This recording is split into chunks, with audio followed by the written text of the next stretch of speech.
The Subcommittee on Housing and Insurance will come to order. Without objection, the chair is authorized to declare a recess of the committee at any time. The hearing is entitled "The Current Mortgage Market, Undermining Housing Affordability with Politics." Without objection, all members will have 5 legislative days within which to submit extraneous materials to the chair for inclusion in the record. I now recognize myself for 5 minutes to give an opening statement. Today's hearing is entitled "The Current Mortgage Market, Undermining Housing Affordability with Politics." We will receive testimony from experts in the housing industry to discuss recent actions taken by the Federal Housing Finance Agency. Housing affordability is crucial to giving Americans the opportunity to build wealth through home ownership. Home ownership, in turn, paves the way for success in many other aspects of life. In essence, housing affordability is a cornerstone for pursuing the American dream.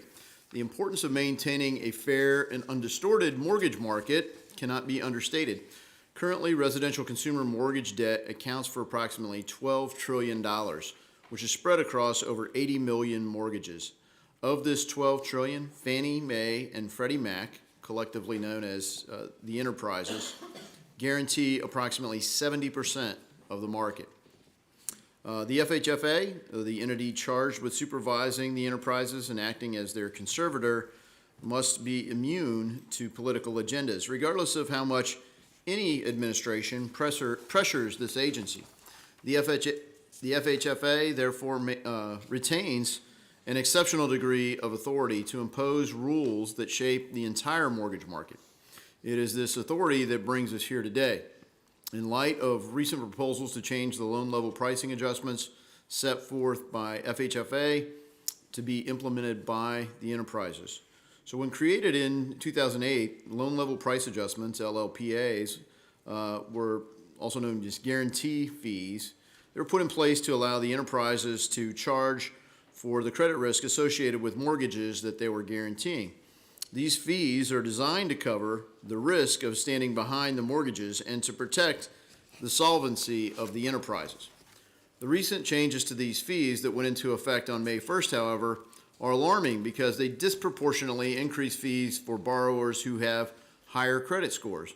Any way you slice it, prices will go up for consumers who have credit scores above 680, and even for some of those with down payments of more than 30% of the loan. So in other words, this pricing scheme would shift most of the cost burden to more creditworthy borrowers. The FHFA contends that the loan level price changes are attributed to higher capital standards that need to be imposed on the enterprises. While this could justify some change in LLPAs, the change we saw imposed on May 1st clearly targeted new home buyers with average credit scores and above. And we've also heard from that the FHFA contends that interpreting the new LLPA chart must be coupled with mortgage insurance coverage, so as to paint a full picture for consumers. And while those with lower credit scores and low down payments are certainly likely to pay more on mortgage insurance given the risk they present, this is an entirely different credit product whose fees cover the cost of the insurance itself and go to an entirely separate entity. Mortgage insurance payments do not help the enterprises to build capital or to actually protect the taxpayers from risk. Make no mistake, these changes to the LLPAs ultimately hurt housing affordability for the majority of home buyers. Even if it's a relatively small cost for some, it's inappropriate to place the burden on Americans simply because there is a misguided notion that they can, quote, afford it, especially with the high cost of inflation that's plaguing our economy. Now, to be fair, we've already seen the FHFA reverse course on some components of the LLPA changes. And while also issuing a request for input on its method for determining LLPAs. So these are positive but small steps in the right direction, and while we welcome these changes, they are insufficient.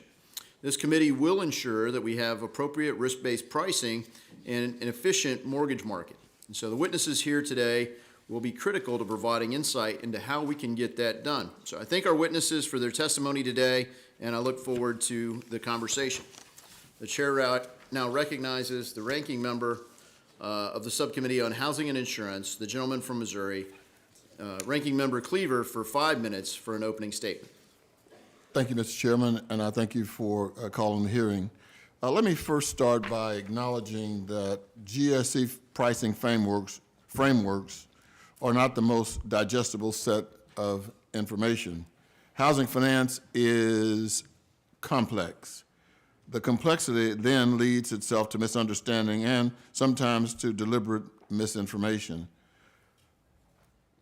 I read a Fox News article last month entitled Real Estate Expert Shreds Biden Rule Punishing Home Buyers with Good Credit.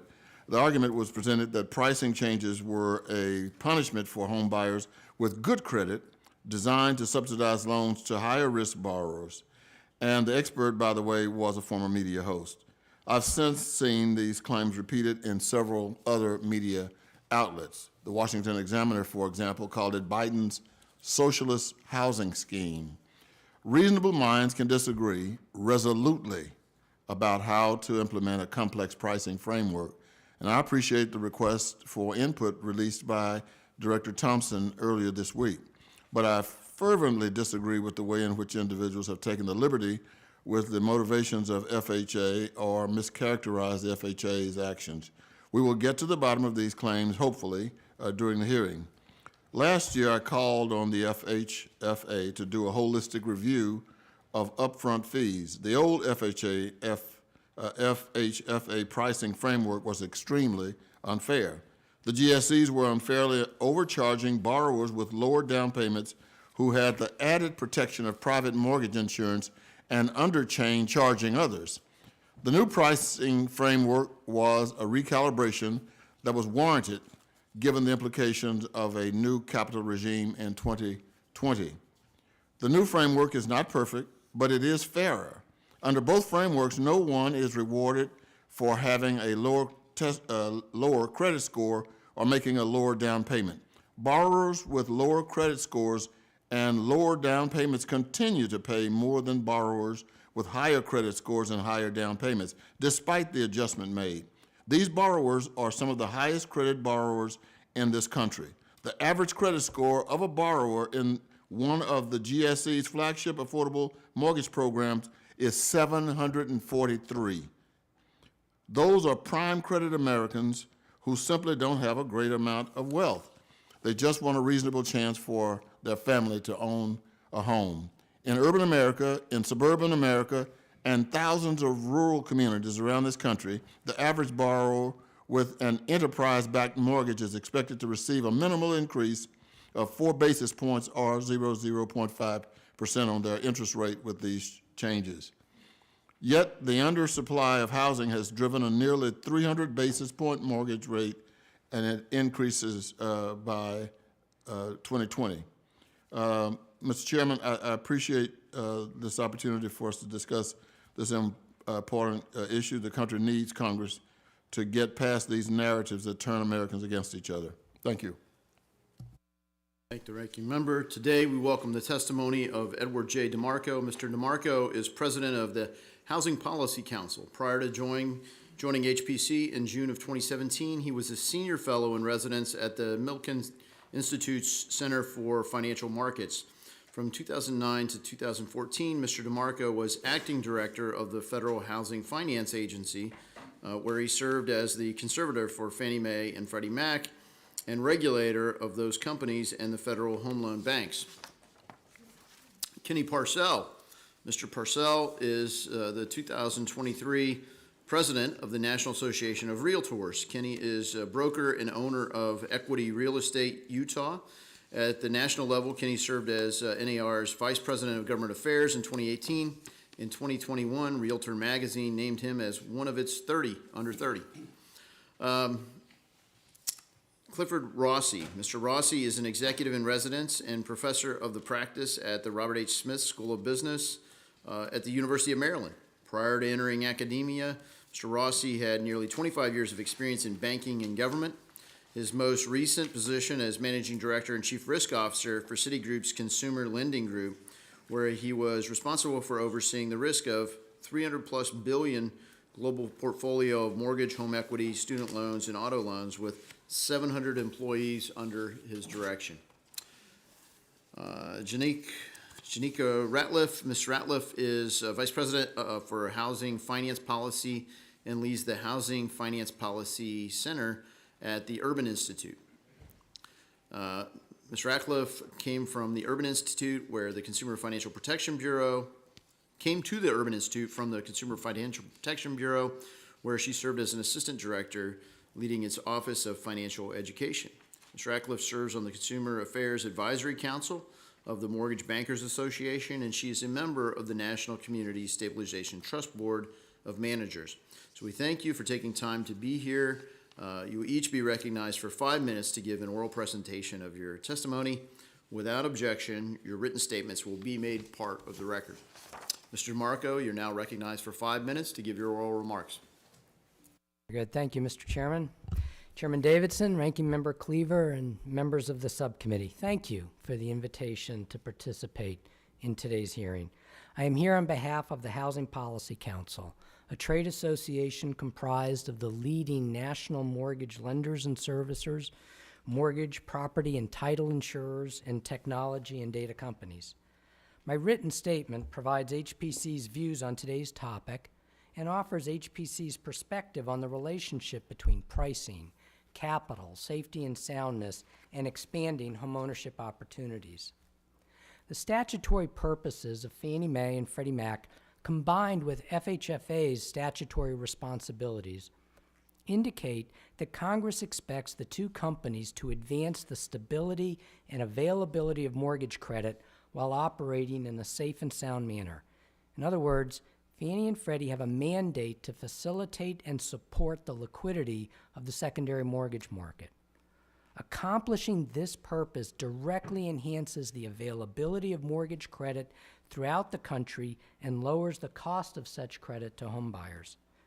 Congress went a step further and instructed that Fannie Mae and Freddie Mac take steps and meet specific goals to expand mortgage credit availability in identified geographies and for low and moderate income families.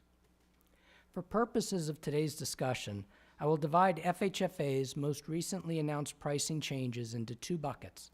First, FHFA introduced and then rescinded a new upfront fee adjuster based on the borrower's debt-to-income ratio. Second, FHFA made adjustments to the pricing grids that establish upfront fees calibrated to Fannie and Freddie's risk in a particular transaction. Risk to Fannie and Freddie. HPC and others quickly recognized the challenges of the debt-to-income pricing element, and we asked FHFA for an implementation delay, which FHFA granted. After additional evaluation, HPC concluded that the proposed pricing element simply was not workable. We sent a detailed letter to FHFA on April 28th outlining our reasons for this conclusion. On May 10th, FHFA announced it was rescinding the DTI pricing element, and HPC is grateful for this reconsideration. As for the recent changes to the upfront grids, they appear to be reasonably aligned with credit risk after accounting for the new capital framework, the cost of private mortgage insurance, and historical default and loss data. That said, only FHFA has the detailed data and models to explain fully how the grids align with risk and the recently finalized risk-based capital framework. This opacity may have contributed to the confusion and misreporting regarding the January announcement.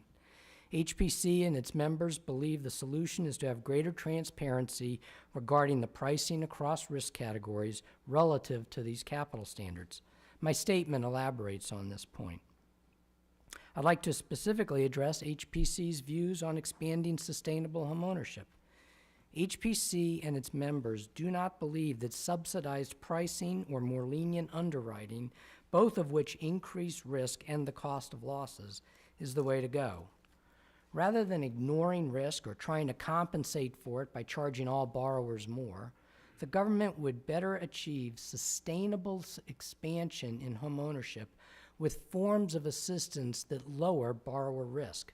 I've testified on this issue before in front of this committee, and my written statement also elaborates on this point. HPC and its members Would also like to point out that this entire discussion of G fees reflects how poorly targeted the pricing framework is for accomplishing the GSE's housing mission. Congress established GSE housing mission goals to advance certain affordable housing priorities. It is unknown how much the goals actually benefit the targeted households, rather than simply being absorbed by other parties to the transaction, creating leakage of the intended cross-subsidization benefit to the consumer. There would be far greater transparency of how much financial support actually reaches low and moderate income families and communities if the subsidy were directly allocated to those borrowers, not embedded in the price between the lender and the GSE. Thank you again for having me here. Thank you, Mr. DeMarco. Mr. Purcell, you are now recognized for 5 minutes to give your oral remarks. Chairman Davidson, Ranking Member Cleaver, and members of the Financial Services, Housing, and Insurance Subcommittee, thank you for your service, and most importantly, thank you for your time. My name is Kenny Parcell. I'm a broker-owner of Equity Real Estate Utah. I've been a Realtor member for over 27 years and now president of the National Association of Realtors. Today, I'm on here on behalf of our 1.5 million members who live and work in every zip code in America. We are the nation's largest trade organization. Thank you for the opportunity to share a perspective on the housing market and the recent pricing changes announced by the Federal Housing Finance Agency. It's no secret that today's market poses many obstacles for home buyers. Typically, first-time buyers make up 40% of all buyers. It is now at an all-time low of 26%. This is a very concerning stat. Interest rates have risen nearly 3 percentage points over the last year. In March of 2022, if you had a loan of $400,000 at 3% interest rate on a 30-year mortgage, your principal and interest payment would have been $1,682. Now that same loan amount at 6% would put your payment at $2,398. That's a 42% increase. With cost of inflation and additional fees, we have a real concern. Housing affordability and availability remain extremely restricted.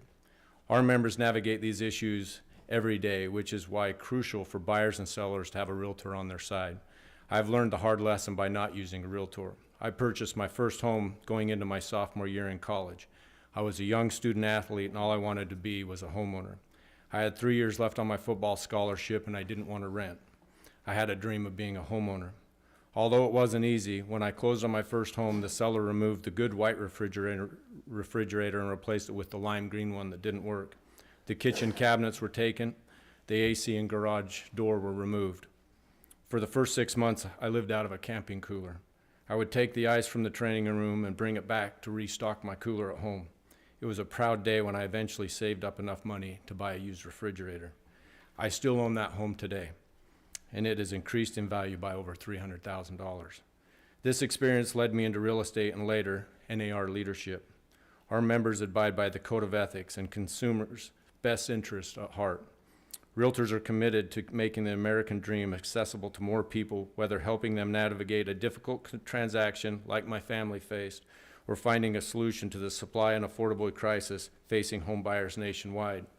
A recent report from NAR found that we are at a 5 million unit shortfall. Underbuilding, high interest rates, and rapid price increases are eroding housing affordability. Homeownership is still viewed as a vital part of the American dream, but it's becoming increasingly out of reach for many. The average net worth of a renter is $8,000. The average net worth of a homeowner is over $320,000. The percentage of homeownership for whites is 74.4%, 45.8% for blacks, 61.6% for Asians, and 49.7% for Hispanics. We must and should improve these statistics for minorities. We believe any fee increase right now is not good for anyone wanting to purchase a home. This brings me to FHFA's recent loan level pricing adjustments, or LLPAs. NAR believes this pricing was missed opportunity to help Americans who are already struggling to afford homes. NAR has worked with FHFA on the issue for years and raised concerns of the fees in January. Given the sharp rise in interest rate over the past year, we knew these changes would harm borrowers in an already tight housing market. Additionally, with economic concerns mounting as Congress debates the debt limit, these fees only serve to further de-incentivize potential buyers. We are grateful for FHFA for listening to the concerns like these across the industry and announcing it would rescind its upfront fee on borrowers to the debt-to-income ratios greater than 40%, which was set to take effect August 1. NAR will continue to work with FA and Congress to find solution to lower barriers to homeownership while minimizing risk to taxpayers. It's like we're all in the same boat, but there's a hole in one side.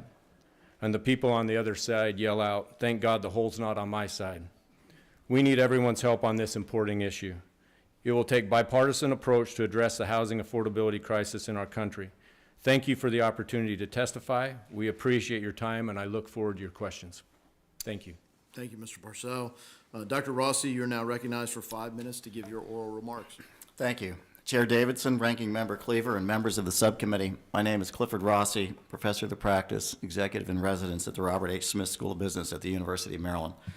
I offer a unique perspective on this issue, having worked for 23 years in the financial services industry in a variety of C-level risk management positions, including 10 years at both Fannie and Freddie, where I actually helped design and work on the analytical methodologies that we're here to actually talk about today, used in pricing enterprise guarantee fees and risk-based underwriting matrices.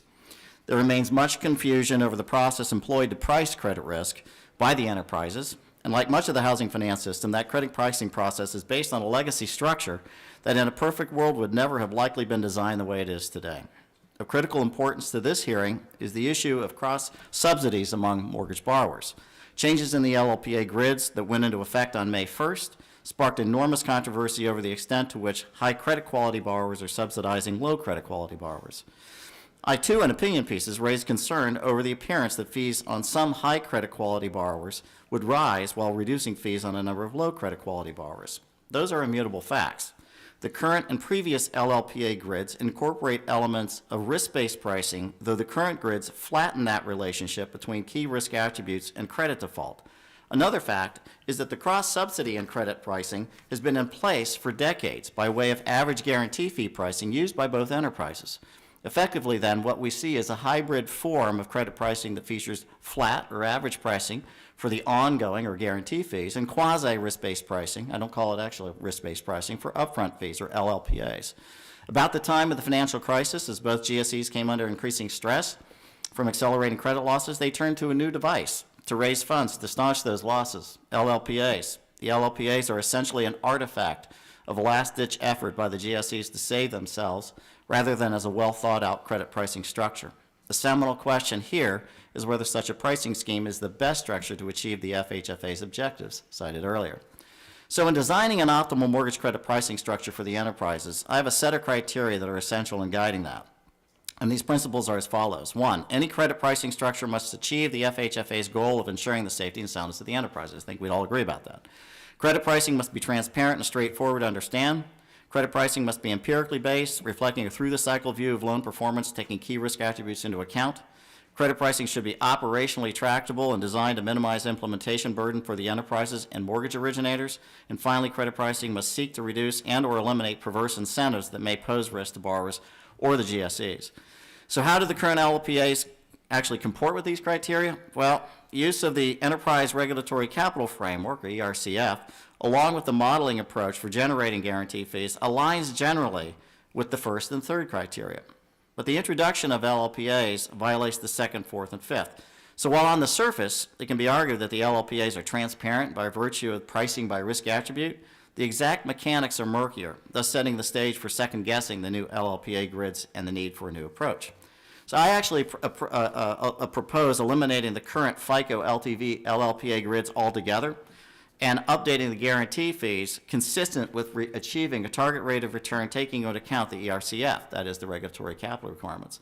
So my proposal meets all the stated criteria of mortgage credit pricing laid out earlier, and a precedent has already been set, as we said earlier, that with the FHFA's announcement for rescinding the LLPA fee for debt-to-income ratio. So instead of imposing LLPA fees for FICOs and LTVs, what I suggest is a part of the guarantee fee would be determined by the FHFA to use as a legislatively capped rebate account of sorts to borrowers that are income and or wealth challenged.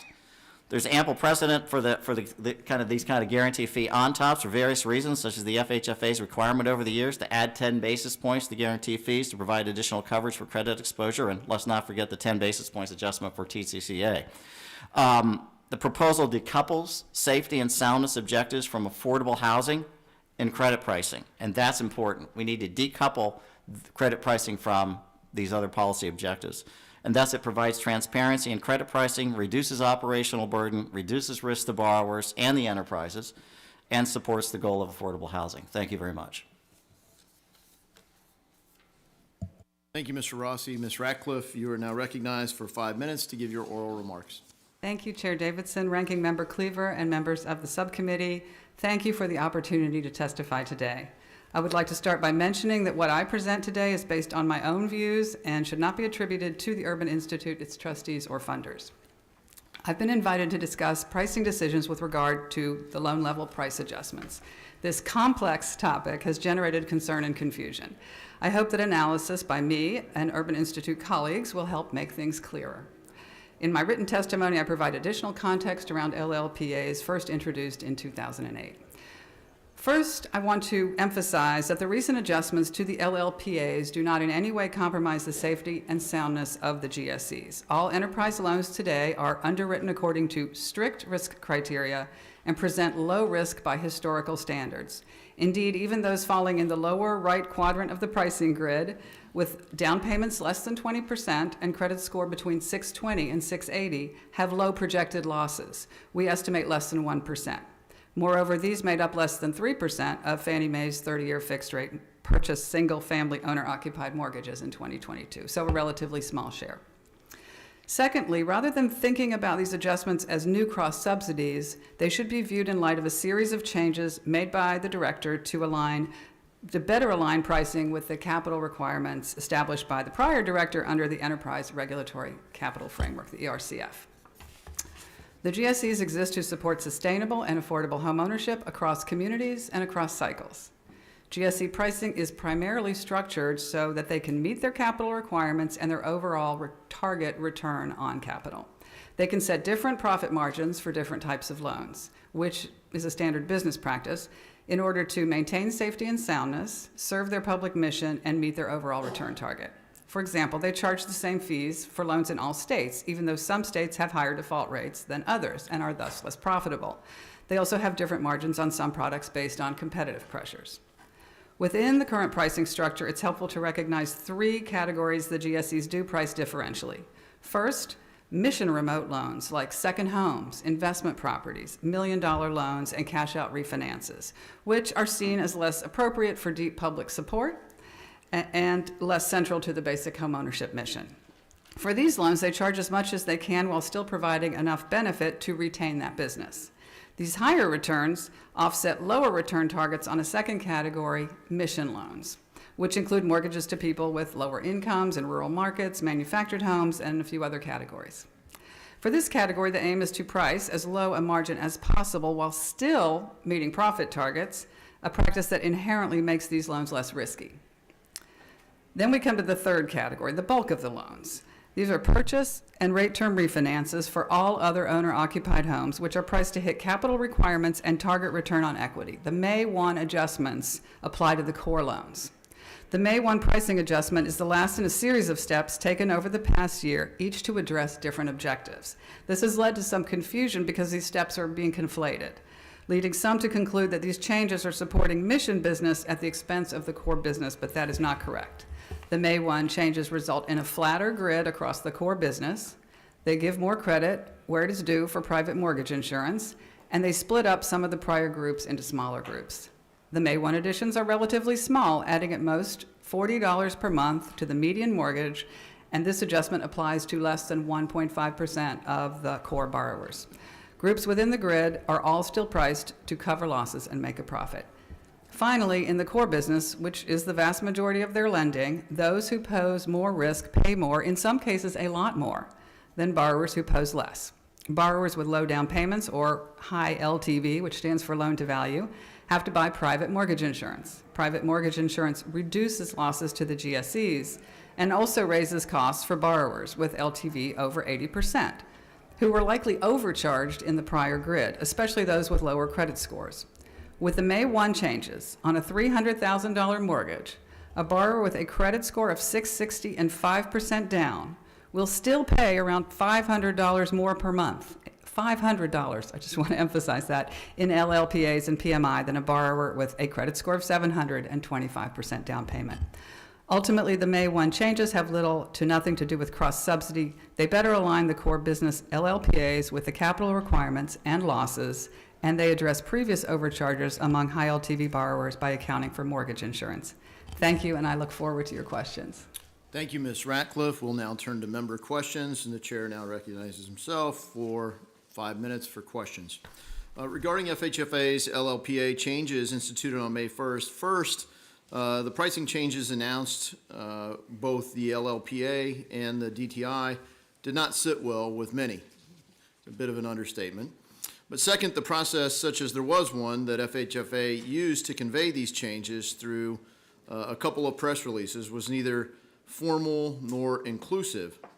Third, FHFA can, and in the case of DTI did, make changes to its pricing plans when they fell flat. So its argument that, quote, we had to do it this way doesn't really add up. And fourth, the data FHFA says that justifies the changes has either been not available nor or at least not transparently presented. So, which stoked a lot of opposition. So it's really FHFA's burden to explain its own work, and FHFA fell far short of those standards, which is why we're having this hearing. It is also why we've attached a discussion draft of a bill to this hearing to have FHFA revert back to the old LLPA pricing for now, to have a GAO study of the process so that we can study what they did do to get to this point, and then require FHFA to use a transparent process if future changes are in fact merited. So quite simply, we ought to ensure fairness, oversight, and accountability when it comes to matters affecting the mortgage market. Does anyone on the panel disagree with that? I don't see anyone. Does anyone claim that it would do harm to do it this way? So that's the basic goal, and so I appreciate the quiet but affirmation of that. And I just want to highlight a couple things that were out there. So, Mr. DeMarco, if the 2023 price changes were actually about capital rule compliance, now that FHFA has rescinded its proposed DTI fee, folks like Ms. Ratcliffe have noted, quote, penalizes lower income borrowers, doesn't that mean that the GSEs will now have some level of capital shortfall since they're not going to implement the DTI rule? Would you support FHFA further revising LLPAs to raise fees again on GSE borrowers to backfill the missing revenue stream, or what are they going to do to hit the higher capital requirement they said they were going to try to hit? Mr. Rossi? Yeah. Mr. DeMarco, sorry. Mr. Rossi. Go ahead. So I think FHFA itself, both in its GFE study published last November, and in particular, they made it even more clear in the request for input that they published this week, that in fact, the current GFE, the new GFE framework is not going to produce the target rate of return given the increased capital requirements that were finalized in 2020 and became effective in 2022. And I think this is really a root issue in this whole discussion, right? What was done under Director Calabria in terms of a material increase in the capital requirements for Fannie and Freddie included in those increases not just a very granular approach to pricing mortgage credit risk, but also ensuring that there was a base amount of capital across all mortgages. So even lower risk mortgages, through the way the capital rule was put together, have a substantial capital requirement, additional capital requirement. So it's not surprising then that as one comes along afterwards and is trying to align G fees to this new capital framework, that one would see the sort of pricing changes that were done. I think this really was done to align with those framework. But because capital is so much higher, I'm not going to be surprised if there are additional capital raises that take place over time. Yeah, so. I'm sorry, G fee raises that take place over May time. not be done yet, and to the point, say, well, it's no big deal. So Ms. Ratcliffe illustrated on page 12 of her testimony that about half of all GSE loans, 46%, are facing higher LLPA costs, so that less than a third can wind up with lower costs. And that's on the new assessment. I understand it's not lower in aggregate, but it's this assessment. So there's kind of this bonus round where we're going to assess it to try to get higher capital standards. So, Mr. Rossi, does it strike you as something that would sit well with regular Americans to buy a home? Do you see why many constituents would regard this shift in the balance as unfair? Absolutely. And I don't personally like the, I'm sorry I gave you no time. I am going to run a little tighter gavel, and I'd love to get your answer in writing when you get a chance. Okay. I now recognize the ranking member for 5 minutes. Thank you, Mr. Chairman. Ms. Ratcliffe, leading civil rights agencies and organizations like the Urban League and many of the housing advocate organizations have, as long as I've been on this committee, called for the elimination of LLPAs altogether. The argument is being made is that the LLPA pricing framework has had a disproportionate impact on borrowers of color and has been inherently unfair as it placed the burden of the enterprise's financial recovery and future catastrophic risk on borrowers of color, even though they were the victims of the financial crisis, not the cause. And so I'm a card-carrying opponent of the tendency to blame the victim. My question is, regardless of what Congress does, there will always be an argument that something could be done differently, or that there is a different and preferred way to analyze risk.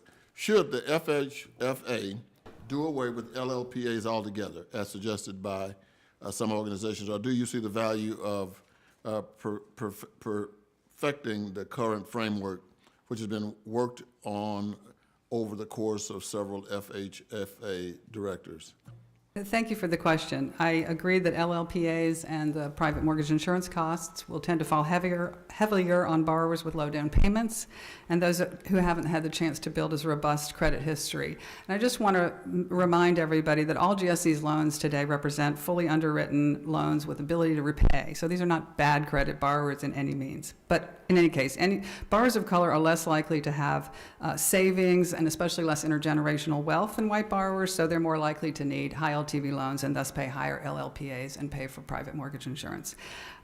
So I think that there's a good case to be made for doing away with LLPAs and just having everybody pay the same for access to the same benefit. All borrowers who access the GSE loans are getting a government benefit effectively that our research estimates amounts to about $6 billion a year.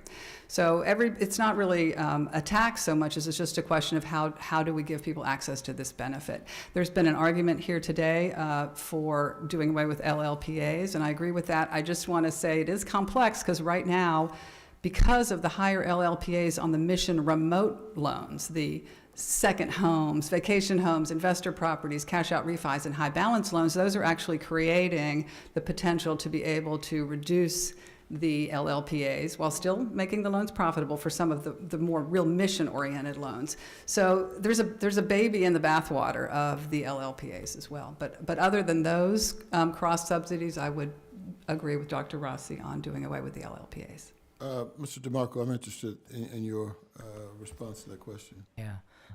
No, I would, I have a different position. I believe that risk-based pricing is an important element of operating a safe and sound financial institution. Fannie Mae and Freddie Mac are two enormous financial institutions that are integral to our country's housing finance system and to our financial system. And I believe that the capital required, and then the pricing of a financial guarantee needs to be done on the prospect of risk. But Mr. Cleaver, you raise a very important question about how we go about providing support to those segments of our country that Congress has designated as, for whatever historical or other reasons, warrant support. And so what I go through in my testimony is, look, providing a mortgage rate subsidy to these home buyers so that instead of paying 6.5%, they're paying 6.25% or 6 1/8. That, I don't believe, is going to get us where we want to go. Instead, you think about the money that is being used to subsidize those rates. If that money was available and provided directly to the targeted borrowers, then we can work on enhancing their down payment, improving their credit position, providing them with rainy day reserves so that they're going to be more sustainable when in their mortgage. I think these are the sort of steps that we can take rather than subsidizing the rate. Let's provide that money directly to these families, and let's make sure we identify which families we're providing it to. Thank you. I thank the gentleman, and the chair now recognizes the gentleman from Florida, Mr. Posey, for 5 minutes. Thank you, Chairman Davidson. When I first read the proposal that we're going to charge people with good credit more and we're going to charge people with poor credit less, I thought it was a bad joke. I mean, how that could possibly pass anybody's straight-face test is a mystery to me. Professor Rossi, explain how the principle of risk-based pricing mortgage lending, should we preserve such principles? So I'm a big believer, just to say at the beginning, in risk-based pricing in general, right? So basically what happens is that every loan that comes through that the GSEs purchase will go through their pricing engine. It'll take into account all the usual variables such as FICO score, loan or credit score, loan-to-value ratio, debt-to-income ratio, probably another 10 or 15 of those variables that you see in those LLPA grids. So we're already pricing for it in the G fee, in the ongoing G fee. And I want to be clear here. There's the ongoing G fee, and there's the upfront loan level pricing adjustment. So risk-based pricing is inherently good. We all do it every day, right, with auto insurance, right? We see that we each pay based on our driving habits and everything else, but it's different in the GSE world because we have this other dimension to it. And so it's not the case that I personally believe risk-based pricing has a purpose. I think it should be risk-based price into the G fee. Every loan should be risk-based price, but then we average it at the end, just like we do today. So 45 basis points, I think, is the average guarantee fee. Mr. Parcell, what are the views of the realtors across the nation on this? Thank you, Mr. Congressman. We're against any increase in fee, period.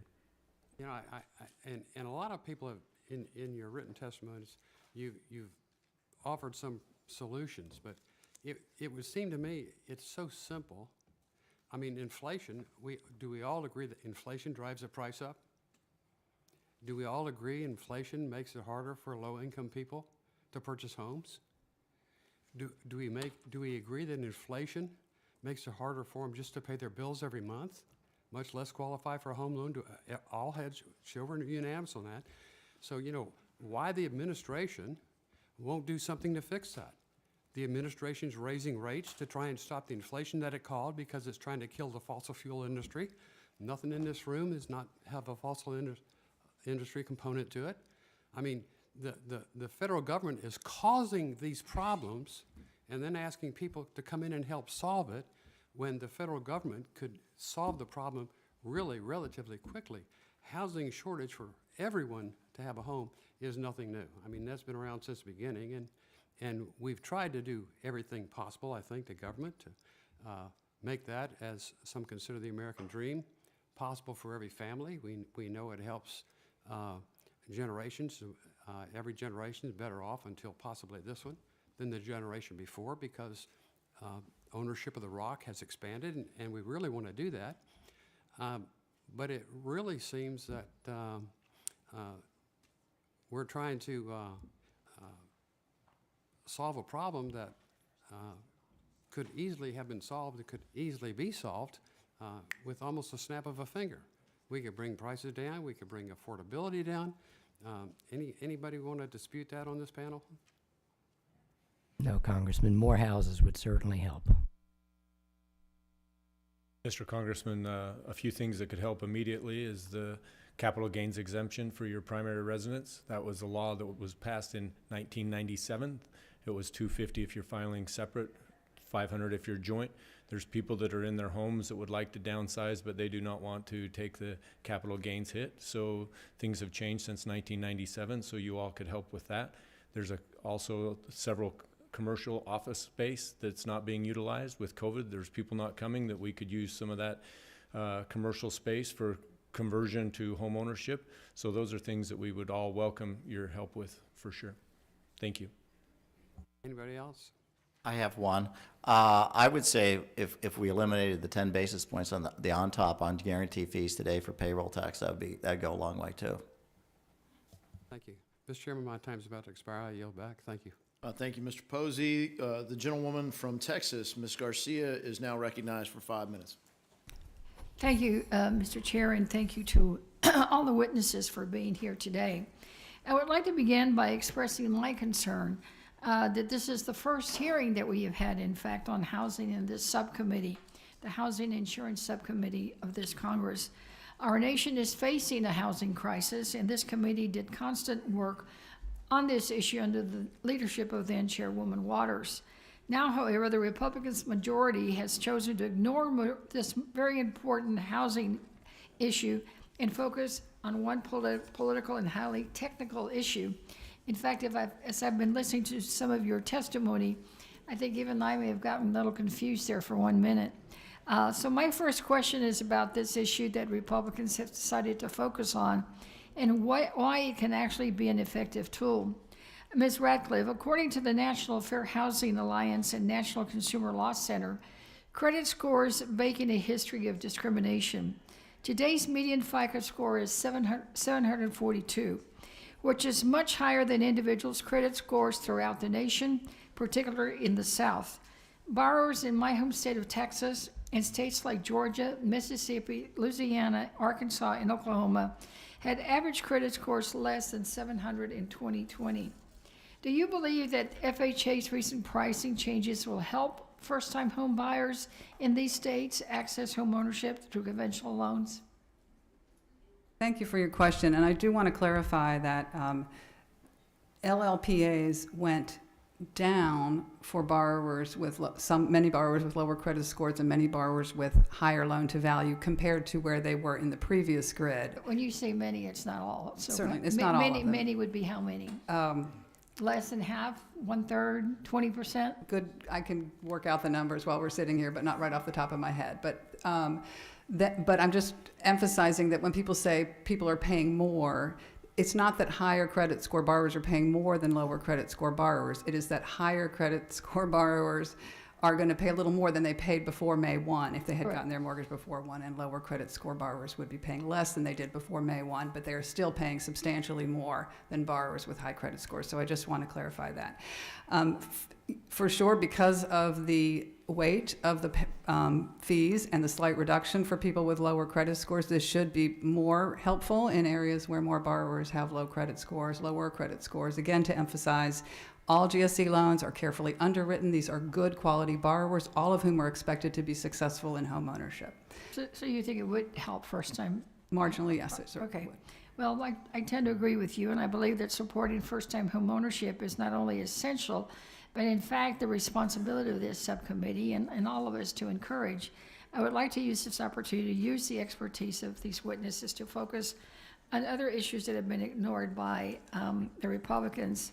I'd like to discuss how Congress can support home ownership, particularly for low-income borrowers of color. My district is 77% Latino, and Latinos are on track to become the largest group of home buyers in the nation very soon. Ms. Ratcliffe, how best can we support home ownership as potential buyers face high down payments, lack of generational wealth, a housing shortage, and high interest rates? Easy question. Very well, and I think there's many good answers here on the panel today. I will say there's no single silver bullet. I feel like it takes a bipartisan, coherent, across-the-board effort at the national and local level. The biggest issue right now is lack of housing supply. I think we've already heard that, both for rental housing and home ownership, and this is driving up prices.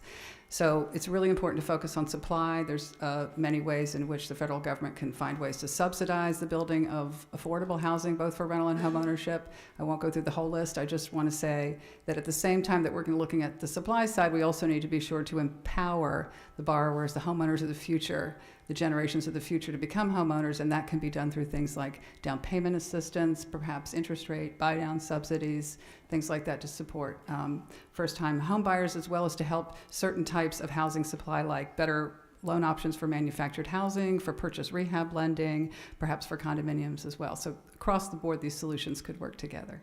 Mr. Rossi, you were nodding. Did you want to? I'm nodding because that was very eloquently stated, and I'm not sure that I have much more to say other than I think that, as she said, there are many ways to get at this, and one of the ways is to be able to think about separating credit pricing as part of the mission of FHFA from the mission. Thank you, and I yield back. Ladies' time has expired. Chair now recognizes the gentleman from New York, Mr. Garbarino, for 5 minutes. Thank you, Mr. Chairman. I'm going to yield briefly to my colleague from South Carolina, Mr. Norman. Thank you, Mr. Garbarino. I got a press conference I got to go to. This is the stupidest idea, raising these rates, what they're doing, charging those with good credit. I've been a realtor for 40 years. I built a lot of houses. The supply shortage is because of what this administration is doing with our energy policies. There are no battery-operated dump trucks. And I don't know what affordable is for housing. I have no idea. But to penalize people for a good credit report, that's a joke. And also, the credit card. Try getting a credit card when you don't pay your bills. You pay a higher rate, and you should. This isn't a racial issue, black, white. This is a common sense issue. It's the backward way to do things. I yield back. Thank you. A couple of questions. Mr. Parcell, I want to start with you. Prior to getting here, I was a private practice attorney, did hundreds of closings. I know that the spring is usually the best time for the housing market. Right now, we've seen the Federal Reserve approve its 10th interest rate increase in just over a year. Can you describe what you and your members are seeing today in today's housing market? How's it changed? Are we seeing fewer or more people purchasing homes right now? Thank you, Congressman. We are seeing fewer people. It's the affordability factor going into it. It will break your hearts when you see that single mom with a mother of 3 children with the rent increase, and for them just trying to get into a home. We're exploring, you're always trying to educate on rural housing loans, FHA loans. There's some community grant programs. Many states are giving down payment assistant grant programs where you pay that back. But it is a huge issue, and that's why we're very much against any rate or fee increase at this time. It's just not the time for it. Which is why I question why the FHFA is coming out with this policy change now. Can you tell us who would mostly be affected by this change? It affects all buyers. It's going to affect all of them. And some people, you hear it say, well, it's only $30 to $40. $30 or $40 is a significant amount for that single mom or the military vet that is just trying to make it. And the school teacher that is on a fixed income, that extra $30 to $40, they don't have it. Absolutely. And I think you mentioned it briefly in your testimony, but can you say it again, how much more the average borrower is paying for a mortgage now than versus May of 2021? Correct. It was $1682, and it's nearly $2,400 just on that interest rate alone. Yeah, it's insane. I know paying 6%, a lot of closings right now. 6% a long time ago, people would have loved, but what we've seen, it's just raising rates. And I'm also the lead of the SALT Deduction Repeal Act. I know the realtors are very supportive of that, and that will also help. If we get that deduction back, I think that will help homeowners as well. Mr. DeMarco, I have a question for you. This hearing's titled "The Current Mortgage Market: Undermining Housing Affordability with Politics," and mortgages are, the biggest, usually the cost and availability for mortgages to middle-class people allows them to buy what's probably the biggest asset of their life, but it's not the only cost. Title insurance is a cost that people face, and I've seen title insurance policies or having title insurance policies save homeowners from possible mistakes And the committee has heard a lot about a proposed pilot where Fannie would waive title insurance requirements and has acted essentially at the title insurer, to act essentially as the title insurer to a lender originating a mortgage. How does such of a program or activity fit into Fannie's statutory mission, in your opinion? Title insurance is a primary market function. It is a critical element of protecting both the lender and the homeowner. While there seems to be a lot of murkiness about what's going on with some potential pilot, I mean, from what I've heard, it certainly is disturbing to think that Fannie Mae or Freddie Mac might displace title insurance by taking on this insurance itself. And I would trust that any such discussions are undergoing careful scrutiny at FHFA, would be subject to the new product rule at FHFA, and frankly, the GSEs simply do not belong in the primary market. We've seen attempts in the past to get into private mortgage insurance, hazard insurance, and so forth, and I would caution against that. They've got a big enough job keeping the secondary market working. Absolutely. And as I said, I was a practicing attorney, and I did closings back in 2008, before the crash, or during 2007 during the crash, and I feel like both the rule that we're talking about today and this possible title insurance rule is going to be the start of maybe another downturn. I yield back. Thank you. Thanks, Mr. Garbarino. The chair now recognizes the gentleman from Nevada, Mr. Horsford, for 5 minutes.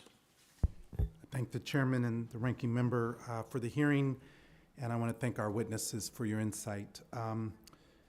I represent Southern Nevada. Nevada's 4th district. It covers 50,000 square miles in the state of Nevada. I have rural and urban areas, and we were one of the hardest hit states and regions after the last housing crisis. And housing affordability continues to be the most important issue that my constituents are concerned about. In fact, I just last week had the opportunity to host with our Southern Nevada Regional Housing Authority a regional housing summit with representatives from the Congressional Hispanic and Asian caucuses. I currently serve as the chair of the Black Caucus, and I was fortunate to have the ranking member, Ms. Waters, there as well.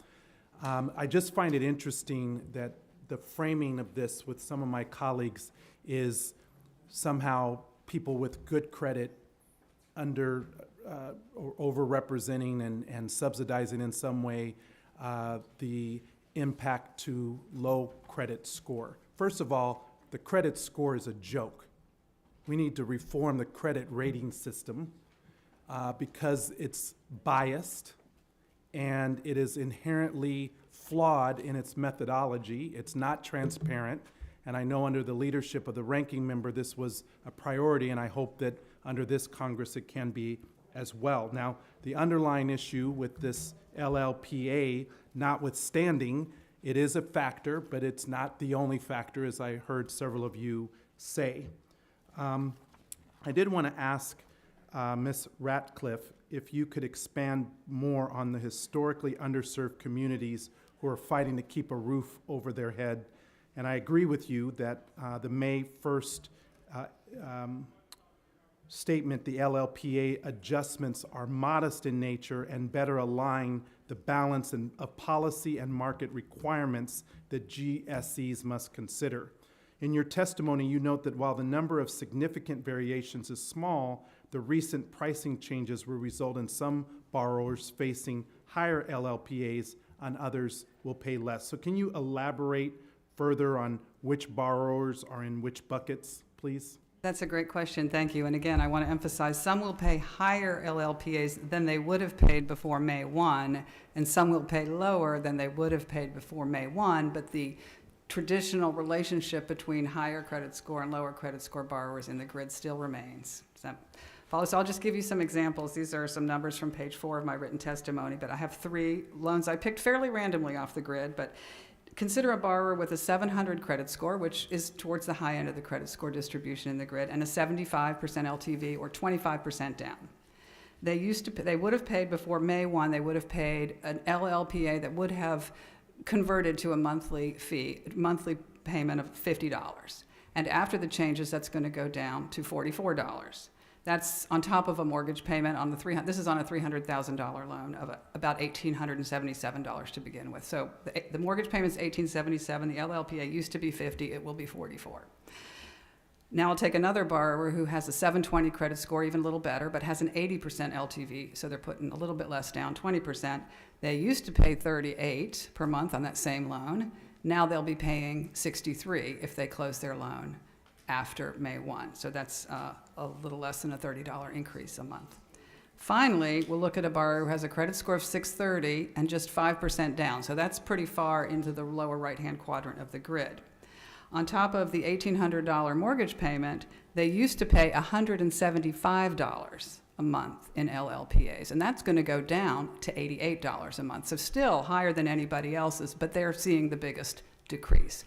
And that's to take account for mortgage insurance, and I just want to add this, the mortgage insurance premium on top of that is $465. $465 in mortgage insurance.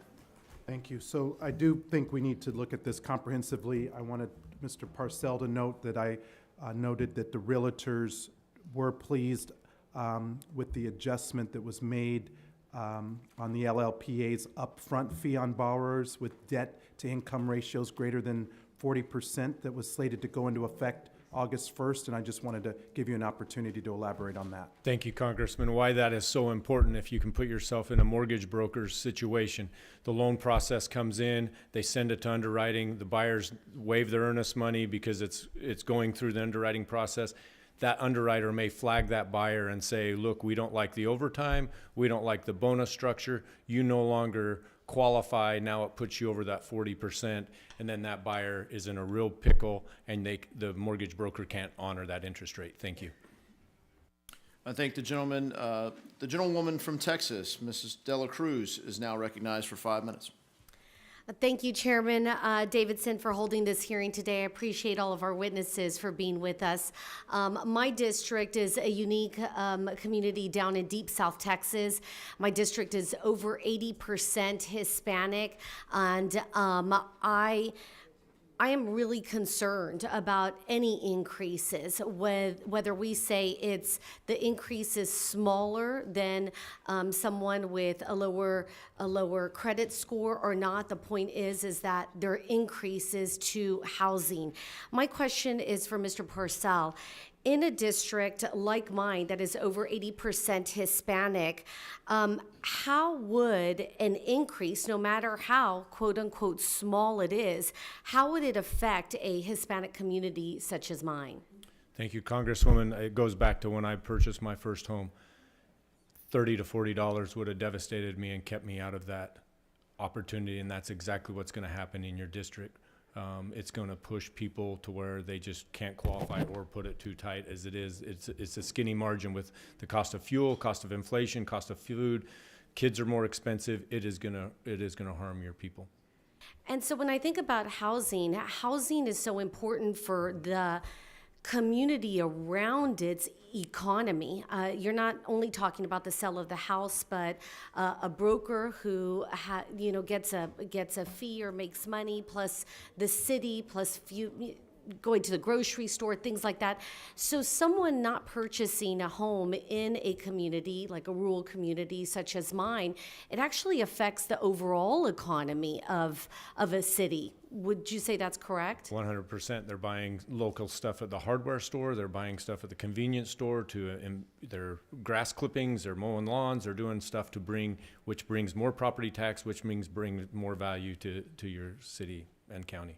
So it's important. How likely is it for someone who's actually purchasing a home in a city? Are they more likely to stay in that city and invest in that city? 100%. You're seeing that in test scores. You're seeing it all across the board. Crime, everything. If you're a property owner, a homeowner, things just go a little smoother.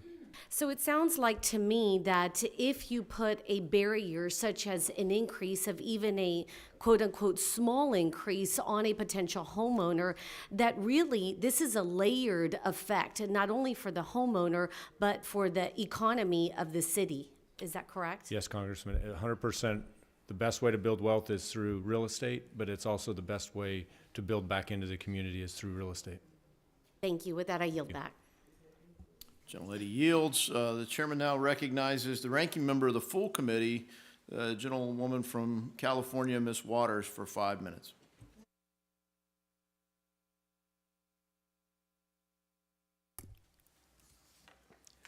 Before I raise a few questions with you, this one had not been thought about a lot. We just accepted the fact that there, with inflation and the increased interest rates that some families are faced with, even though they tell me it's not a huge number, I'm getting from individuals who had these adjustable rate mortgages that their loans have increased over $1,000 in some cases. Can anything be done about that? Anybody? Mr. Radcliffe, do you know? So, Ms. Radcliffe. to the extent that you're, Congressperson Waters, you are asking about people with adjustable rate mortgages who have seen their payments go up by $1,000? Yes. And I would guess that those are probably not GSE insured loans, Fannie Mae and Freddie Mac loans, which shows the importance of having well-regulated loans that are structured more safely. Since the great financial crisis, new rules have been put in place to make sure that borrowers don't end up with these toxic kind of mortgages that can, explode on them. So I would be curious to know more about these lenders and who they are and how they're operating. Well, I certainly appreciate that because, of course, all of us were around in what happened in 2008 and the devastation to not only families but whole communities as they ended up losing their properties, et cetera, et cetera. I don't know how many fall in this category of adjusted rate mortgages now, but even if it's only a relatively small number, they're going to lose their homes. And we don't know what's happening with inflation, except I'm told that it is coming down, but these housing costs are basically, what is happening with inflation. So let me go to Ms. Radcliffe. I'm going to stay with you. I'm so pleased that finally my colleagues on the other side of the aisle are becoming concerned about the rising cost of purchasing a home. Last Congress, Democrats sounded the alarm about rising housing costs and how these costs are a key driver of inflation.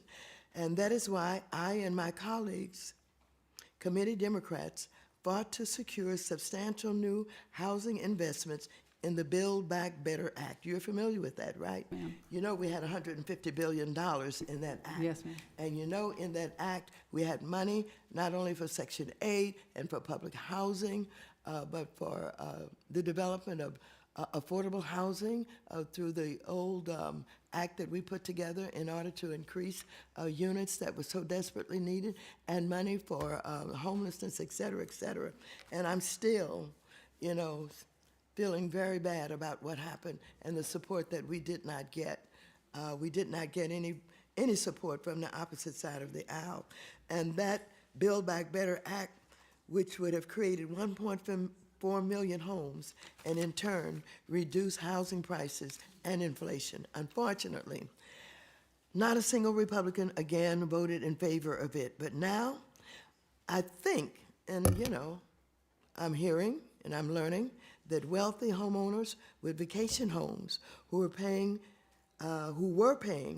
unfairly low fees under the prior FHA fee structure are now faced with the prospect of paying their fair share, and that maybe some of our friends on the opposite side of the aisle are seeing the light because they're upset about the housing costs. Meanwhile, the underlying lack of housing supply due to years of or disinvestment from the federal government and the private sector is continuing to fuel housing price increases all across the country, hurting those with lower incomes and lower wealth, and most even when they have excellent credit. Oh, let's not forget that our friends on the opposite side of the aisle, their concerns about housing prices come as they, pressured by the former President of the United States, President Trump, threatened to tank the national economy by forcing a default on the U.S. debt. So I'm bringing in something different here, a little bit different, because we're all thinking about what's going to happen, and are we going to be able to deal with this debt crisis that we're in? Are we going to be able to raise what we need? So having said that, there's a lot to think about, and I'm told that my time is up, and that's okay by me. I yield back the balance of my time. The gentlelady's time has indeed expired. The chair now recognizes the gentleman from Wisconsin, Mr. Fitzgerald, for 5 minutes. Thank you, Mr. Chair. The changes to LLPAs raise the issue of the GSE's system of cross-subsidies, which are approved by the FHFA. The GSEs generate these cross-subsidies first by targeting a lower than market rate return on their lower income mortgage purchases, which they make up for by targeting a higher return on their other lending activities. Next, the GSEs charge higher credit risk borrowers a lower guarantee fee than would be warranted purely on a risk-based pricing basis, while charging selected low credit risk borrowers a higher guarantee fee than is justified by their individual risk profile and loan type or purpose. Mr. DeMarco, do these cross subsidies distort the market by weakening the link between loan price and credit risk? And do the changes to the LLPAs lead to further distortion? Congressman, I believe that, as I say in my written statement, mixing mission into the pricing is problematic, and it adds overall risk to the system, and I think we can deliver support to families in a much more direct way than doing it through the rate. That said, I feel like I really need to clarify here that how is this actually working with what FHFA has been doing. The cross-subsidy, if you will, is chiefly in what was announced last fall, where FHFA eliminated what was left in terms of LLPAs for mortgage holders that meet the affordable housing goals that are set in statute. And Congress actually tells FHFA that it can go ahead and have a lower rate of return on those loans. The loans that are covered by the grid changes made in January are driven not by cross-subsidization, it's driven by the capital rule. And if we want more capital, and if we're supporting this higher capital framework that was put in place by Director Calabria and carried forward by Director Thompson, we've got to come to grips with capital isn't free. There's a cost to capital.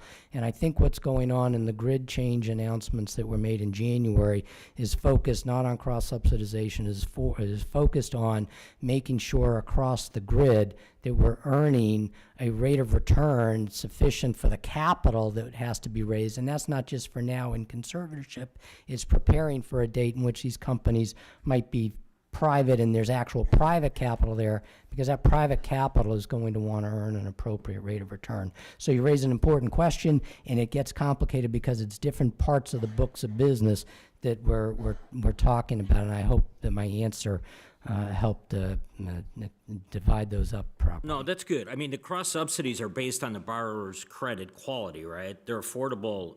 The housing goals are based on the borrower's income. They're based on their income, not on their credit score. So the housing goals are based upon the borrower income relative to the area median, or in some cases it's based upon geography, where the borrower lives, because Congress has also identified those as target areas. Yeah, and I would further say that, I mean, and I've talked about this before, there's this whole group of adults right now in America between 25 and 35 years old that have been frozen out of the housing market, mainly because of the increases in real estate. But quite honestly, I mean, they couldn't generate the cash to come up with a down payment if their life depended on it.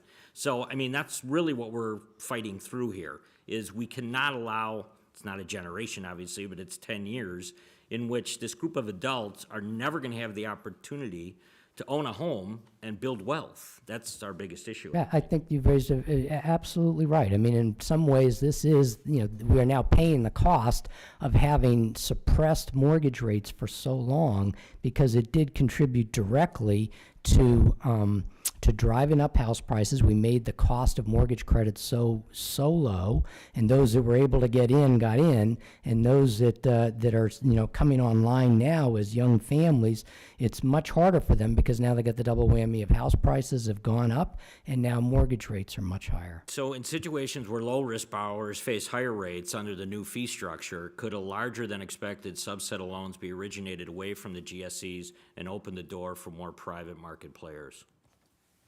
At the margin, that's possible, but I don't think that what was done in this last grid change is a needle mover with regard to that particular question. Thank you. I yield back. The gentleman yields back. The chair now recognizes the gentlelady from Colorado, Ms. Pedersen, for 5 minutes. Thank you, Mr. Chairman, and thank you all for being here today and for this very important hearing. It's hopefully the beginning of many conversations. I think about this all the time. Coming from Colorado, our secret is out. It's one of the best places to live, no offense to my colleagues, but people are moving there at a significantly high rate. Now, because it's become so unaffordable, it's starting to move in the other direction.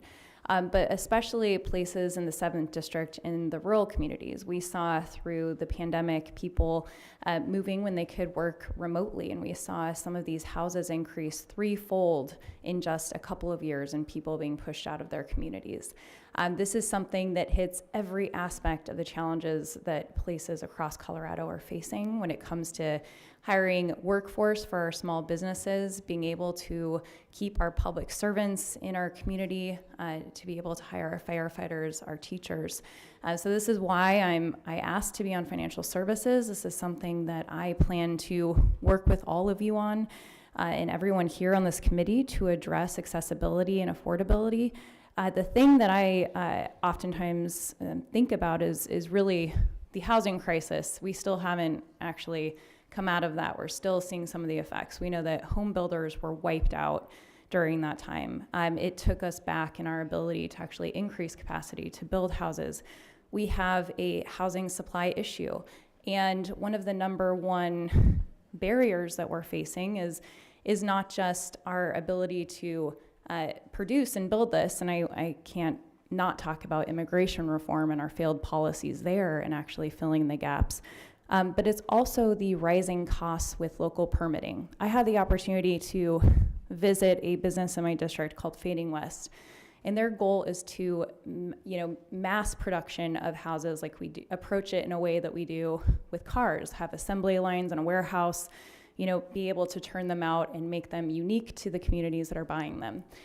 They said that even though they're able to reduce about 20% of the costs there, one of the largest costs ultimately come down to all the local permitting processes. So it's not just about, it's what can we do to incentivize the mass production of houses, addressing the workforce shortages, and also incentivizing at the federal level some type of local permitting process and streamlining so that we can actually address some of these significant barriers that people are facing.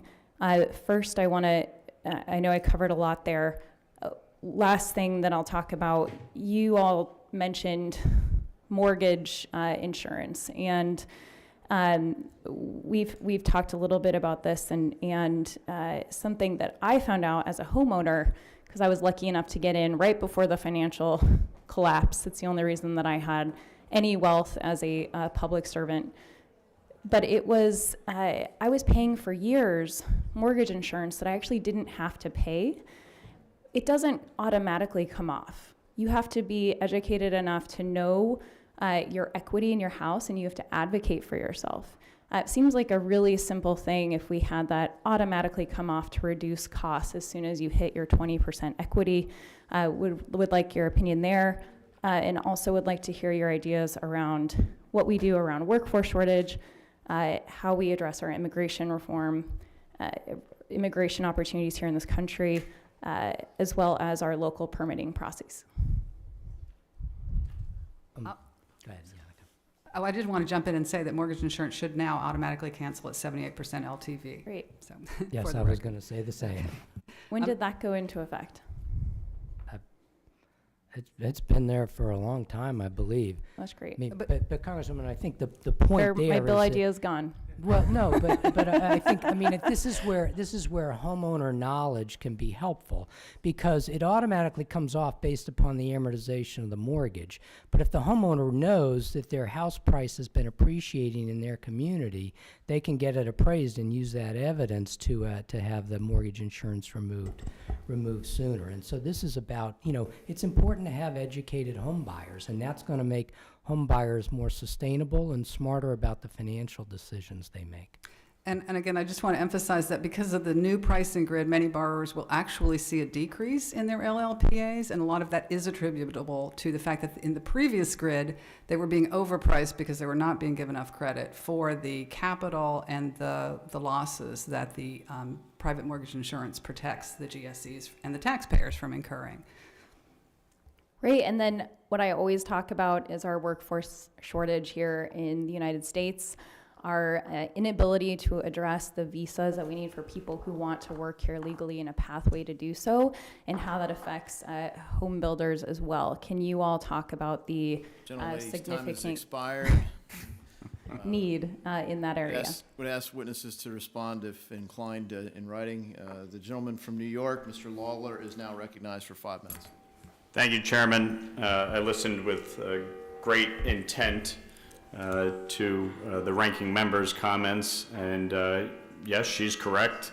Democrats controlled all branches of government and passed their housing agenda, and yet here we are, still talking about housing problems. So clearly the policies have failed. If you look at New York State, for instance, Democrats control everything in Albany. Housing policies have created 50,000 vacant units in New York City. Not looking too good. We talk about debt. The House Republican majority is the only one that have actually raised our debt ceiling. Thank you. Raised our debt ceiling. And President Biden just yesterday appointed a committee of 3 people to finally negotiate after stalling for several months. So yes, we're going to avoid default because the president has finally come to the table to negotiate with Republicans in the House majority.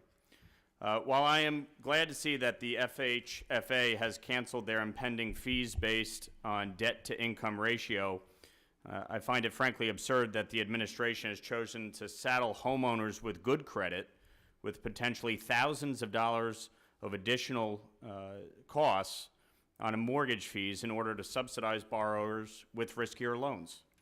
Moreover, the FHFA has further chosen to pursue unfair policies that socialize credit risk and disfavor responsible homeowners under the guise of making the housing market more equitable at a time when Americans are facing such a serious affordability crisis is especially shocking.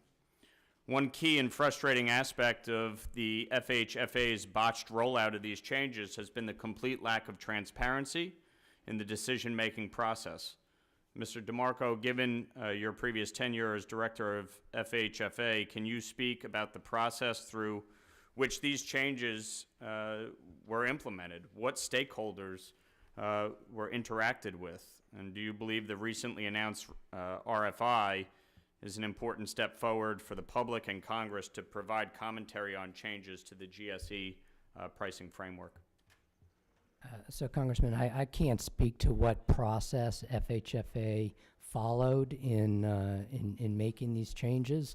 I suspect that it was based upon a lot of careful modeling analysis of both the capital rule and of historical data on defaults and losses given default. I expect obviously they've got quite a capable internal staff.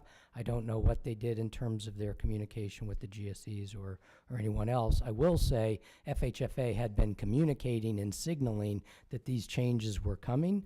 And so the fact that it happened did not come out of the blue. They've been talking about this in terms of their scorecards and in terms of the GFI report that they issued in November, made clear that these kind of changes were needed because GFIs hadn't been changed yet to keep up with the changes in the capital framework. All of your testimony made clear that you applaud the FHFA's rescission of the debt-to-income upfront fee proposal. The decision came after significant stakeholder feedback and congressional oversight, and I'm certainly pleased to see that this unworkable initiative was abandoned. But can you speak about the specific issues inherent with the DTI proposal for both lenders and borrowers? Do you see a scenario where upfront fee-based on DTI could be feasible for the market? And do you support congressional action to limit their ability to implement a DTI-based fee in the future? So I'm not sure we need congressional action here, but I do think that it is unworkable. I mean, we spent several months, I'm working with the biggest lenders in the country, and we tried to find a way to suggest, okay, if you want to do this, here's how to make it work, and we concluded it simply wasn't workable, and I credit FHFA for stepping that back. But it's important to understand why. I mean, when a family applies for a mortgage, that mortgage goes through underwriting, and underwriting is really critical. And one of the fundamental things an underwriter is doing is trying to determine what is the borrower's ability to repay. They do that by wanting to learn how much income does this borrower have and how much other debt does the borrower have. And that is a ongoing process throughout underwriting, and what we've learned is that the answers to those questions are not easy. Someone that is not a straight salary W-2 worker can have a very complicated income stream, and it takes a while to figure that out. Hence, it's very hard to know debt to income when the borrower first applies for a loan. Thank you. I yield back. Thank you. The gentleman's time has expired. The gentlewoman from Georgia, Mrs. Williams, is now recognized for 5 minutes. Thank you, Mr. Chairman. My colleagues heard me say this yesterday, and I'll probably say it again and again and again until it changes. I represent the city of Atlanta, where we unfortunately have the largest racial wealth gap in the entire country. America and my constituents are sick and tired of hearing me say it and sick and tired of living it. And we all know that home ownership is the #1 way to build generational wealth. And that's why the best way that we can increase Black generational wealth is through home ownership. This means we need to be doing more to make home ownership a possibility and reality for people who have less wealth, especially when these same people were subjected to redlining and racist housing policies not very long ago and are still feeling the effects of those discriminatory practices today. According to the latest data from the Census Bureau, at the end of 2020, Black home ownership in Atlanta was 48.7%, and white home ownership in Atlanta was 75.6%. This isn't far off from the national rates of 44.1% for Black people and 74.5% for white people. As false information is spread by my colleagues on the other side of the aisle, I want to make one thing very clear. FHFA's recent mortgage pricing update helps borrowers with less wealth become homeowners. It might make it cost a little bit more for wealthy people to buy that second home, but I'm actually okay with that, given the number of my constituents that just want to own that first home. As you know, FHFA's pricing grid was first developed in 2008 in the wake of the financial crisis. Housing advocates have long pointed out that the pricing grid, which relies on credit scores and loan-to-value ratios, both of which tend to be predicated on wealth, has locked credit-worthy individuals out of home ownership for generations. As a colleague already mentioned today, credit scores are steeped in a history of discrimination. Consumers across every income bracket in the South typically have much lower credit scores than consumers living in the Northeast, Midwest, or West. Ms. Ratcliffe, given that FHFA's recent pricing changes help more first-time homebuyers in southern states access home ownership, do you think it's fair to say that FHFA's action is creating equity for everyday people who live in the South rather than lining the pockets of affluent investors? Thank you for your question. This is a good opportunity. I think this is what you raise is why it is so concerning that we are looking at the old grid as though it was the right grid. The thing is, the old grid overcharged borrowers with lower credit scores and less wealth to put down on buying a home. And so when you run the numbers and you look at the actual losses by loans, the new grid has just a much more consistent relationship between what people are paying and what their actual losses are. So it's really important to recognize the old grid was overcharging those very borrowers that you're talking about, and the new grid rectifies that, given, as Mr. DeMarco has talked about, the requirements of the capital regulation that was put in place by the prior director. I also want to separate, which I think is useful in the case of Atlanta, that what I just discussed is not a cross-subsidy, it's just applying an appropriate price for the risk of that group. The cross-subsidy I would describe is in the previous pricing changes that happened before that take, for example, investors. Borrowers buying investment properties have to pay a higher than average profit margin. And that helps with the mission business. It helps lower income borrowers. And I know Atlanta is a city where it's very hard for a low income first-time home buyer to compete with the investors that are there. And so it's appropriate, I think, to think about how the additional charges and profit margin on that population can be used to give first-time home buyers a little more level playing field. I just saw a news alert came across my phone yesterday, and I opened it up, and it said, guess which U.S. city has the most unaffordable housing cost? And I opened it up, and it is my home city of Atlanta, out of every city in the country. So it is my job to make sure that we look into this more so that more people can access that generational wealth that closes the racial wealth gap. Fannie Mae and Freddie Mac's charter state that they must promote access to mortgage credit throughout the nation by increasing the liquidity of mortgage investments and improving the distribution of investment capital available for residential mortgage financing. Despite these obligations, huge disparities remain in terms of who gets access to a conventional mortgage. For example, in 2021, only 4.7% of Fannie Mae and 4% of Freddie Mac-backed mortgages were taken out by Black home buyers. And I'm sure you already know, Ms. Ratcliffe, research from the Urban Institute suggests more than 1 million mortgages are missing from the U.S. financial market each year due to overly tight credit markets, and a disproportionate percentage of those opportunities are missed by borrowers of color. Ms. Ratcliffe, did the 2008 pricing framework serve to help or hinder credit access for home buyers in communities of color? Oh, is the time up? I can't see the clock. I was going to keep going until you told me to I would stop. just ask Ms. Ratcliffe if you could respond in writing, and the gentlelady's time has expired. The chair Thank you, now Mr. Chairman. You're welcome. The gentleman from Nebraska, Mr. Flood, is now recognized for 5 minutes. Thank you, Mr. Chairman. I'd like to begin by just expressing some of the frustration that I've heard from my constituents in Nebraska about the Federal Housing Finance Agency's latest mortgage fee assessment. One constituent in Bellevue, Nebraska sent me an email and said to me, quote, "It infuriates me that those that have been responsible with their finances are now being punished to bail out those with lower credit scores," end quote. Nebraskans from Lincoln, Columbus, Omaha, Papillion, Seward, La Vista, and more have been writing into my office saying the same thing.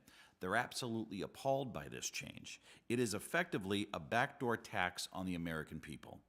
However, I think that most importantly, the American people have a certain natural sense of fairness, a feeling that if you pay your bills on time and improve your credit score, you will be rewarded when you need a loan. This fee assessment is a violation of that basic sense of fairness, and it should be upset. I'm also deeply concerned that this clearly political decision will lead to a future pattern of using the FHFA to make future decisions based on the same principles.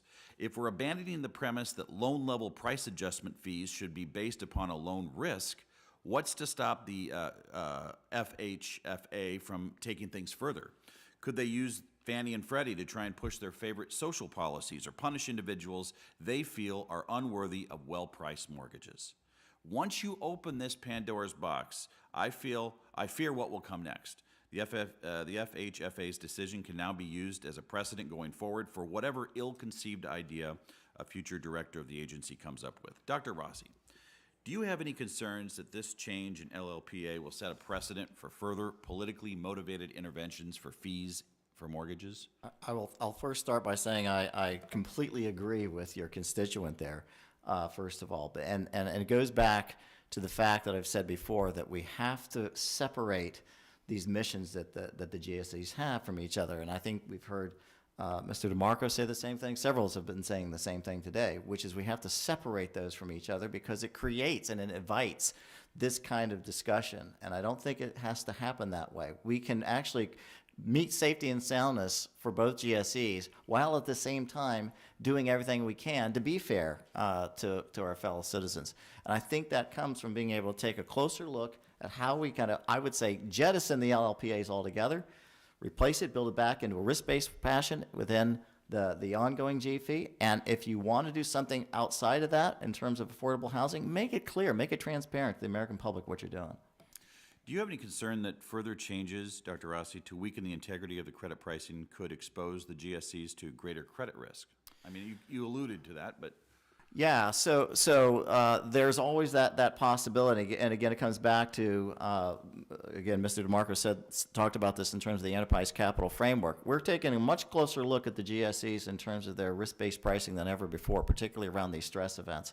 So again, it does when I saw the grids when they came out, it first caught me off guard a little bit because, as I said earlier, I want to make sure that what we do from differentiating affordable housing policy is not muddied up with how we actually are doing credit pricing. When we do credit pricing, it's for risk. It's for the safety and soundness of those entities. That's where I'm at. I come back to this idea that it's just basic fairness for Americans, that if you pay your bills on time, you earn a good credit score.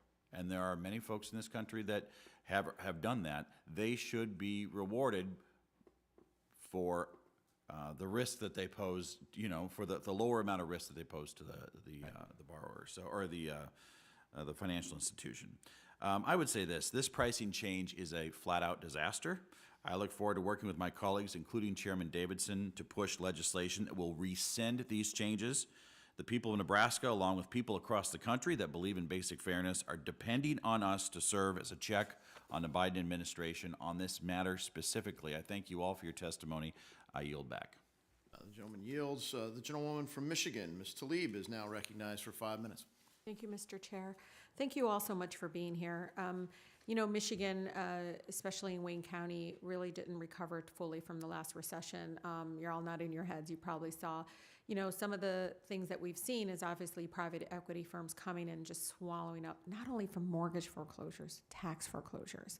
And so we got hit pretty hard and haven't truly been able to recover. We also lost more black home ownership than any other state in the country. So one of the things on this committee, I've been looking at some structural issues, right? And Mr. President Parcell, one of the things that I've been really trying to get the administration, the previous one and current one, is to look at small dollar mortgages, because the majority of homes in my district are less than $100,000, and it's not profitable for some of the institutions. And so what happens is they become rental properties for those investors that come in and swallow them up. And I know there was a report recently. There's not a lot of recommendations, just identifying the problems we already know. What do you think, President Parcell, we could do as a federal government, and maybe it's a public-private partnership, I don't know, in trying to help our families, working class families, that if they could access those homes that are $70,000, $80,000, they'd probably be paying less towards housing costs than again, continuing to rent. Thank you, Congresswoman. I appreciate that. For clear, we represent 1.5 million in every zip code, and yours is one of them. We think that a reduction of all the fees would be helpful. We also think that if you can make some kind of an incentive for that investor to sell back to a homeowner, a first-time homeowner, what kind of a tax break that they may be able to have. Also to work with some of the accessory dwelling units, the ADUs, to that maybe they can rent out the part of their basement to help subsidize that payment to start building wealth. It is the number one. They're not going to get, who's going to give them the loan? They need to be able to get a loan for a That's what I'm saying. Who's going to give them a loan for $70,000, $80,000? Ms. Ratcliffe, I'm really trying to start. These are, by the way, we're always going to have frontline workers as our neighbors. You guys know that. There will always be those in the hospitality, those in the ag community, those that will not be in that income class that they're going to be able to afford a $150,000 or more house. Ms. Ratcliffe?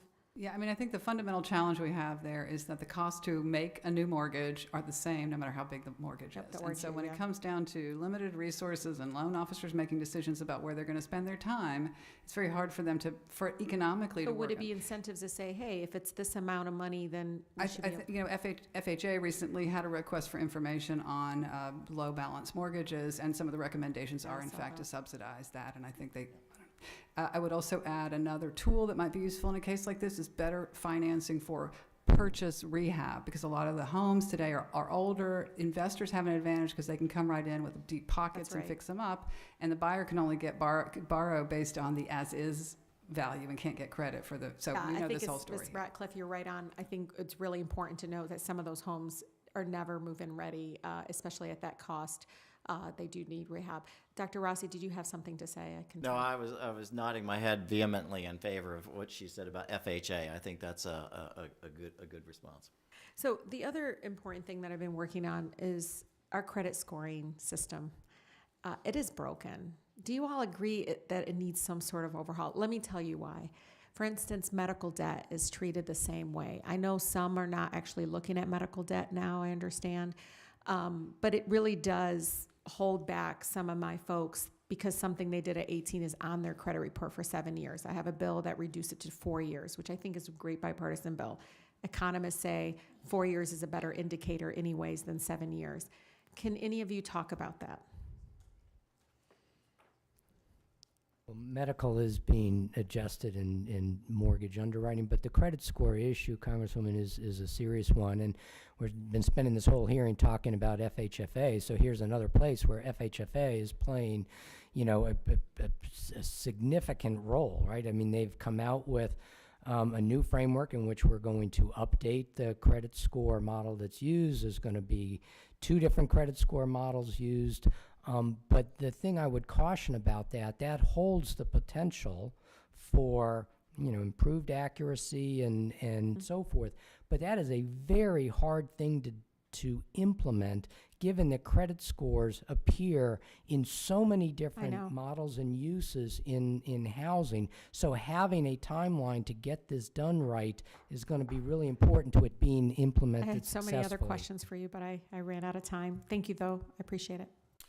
I'd like to thank our witnesses and my colleagues for testimony and questions today. Without objection, all members will have 5 legislative days within which to submit additional written questions for the witnesses to the chair, which will be forwarded to the witnesses for their response. I ask our witnesses to please respond as promptly as you are able. This hearing is now adjourned.